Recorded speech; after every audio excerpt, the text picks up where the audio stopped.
Ce ne sont pas des personnages de fiction, mais bien des individus de chair et de sang, dont les actions ont laissé une cicatrice indélébile sur la conscience collective. On se demande souvent ce qui peut pousser un être humain à commettre l'irréparable, à franchir cette ligne invisible qui sépare la normalité de la monstruosité. Alors, préparez-vous, car le voyage qui nous attend est à la fois fascinant et profondément dérangeant. Commençons notre compte à rebours des criminels les plus redoutés de l'histoire. Nous commençons ce classement avec un nom qui, encore aujourd'hui, provoque des frissons. Ted Bundy. À première vue, il semblait être l'incarnation du rêve américain. Beau, charismatique, intelligent, étudiant en droit, il avait tout pour réussir. C'est peut-être cette façade de normalité qui rend ses crimes encore plus terrifiants. Derrière ce sourire engageant, se cachait un prédateur d'une cruauté sans nom.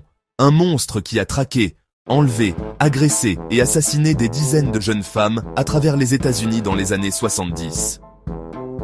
Son mode opératoire était souvent basé sur la manipulation, feignant une blessure ou se faisant passer pour une figure d'autorité pour gagner la confiance de ses victimes. Notre 9e figure est un homme dont le nom est devenu synonyme de pouvoir, de richesse et d'une violence inouïe, Pablo Escobar.